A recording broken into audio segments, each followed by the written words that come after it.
Angelina jolly తన upcoming movie fast they killed my father promotion కోసం BBC ఛానల్కి వెళ్ళింది. లైవ్లో ఆమె కాంబోడియా వాసుల్ని ఆకట్టుకోవడానికి ఏం చేసిందో తెలుసా?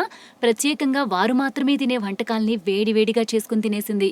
ఇందులో ఒళ్ళు జలధరించడానికి ఏముంది అంటారా? ఇండియన్స్కి ఆమె వండింది తిన్నది ఏంటో తెలిస్తే ఖచ్చితంగా మతిపోతుంది. ఏంజెలినా కాంబోడియా వాసులు విరివిగా తినే సాలీళ్లు, నల్లులు, తేళ్లు, కీచురాళ్లు పొయ్యి మీద పెట్టి ఘుమఘుమలాడేలా వండుకుని తినదట.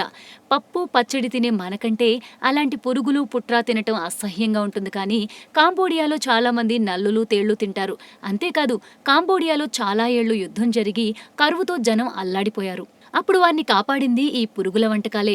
అందుకే కాంబోడియాలో తన సినిమా రిలీజ్ కాబోతున్న సందర్భంగా ఏంజెలినా అక్కడి వారి ఆహార అలవాట్లని తాను పాటించి చూపింది. ఆమె దత్తత తీసుకున్న వారిలో పెద్ద కొడుకు కాంబోడియా అబ్బాయే కావడంతో అతన్ని కలిసి తాను వండిన ఫుడ్ షేర్ చేసుకుంది ఏంజెలినా.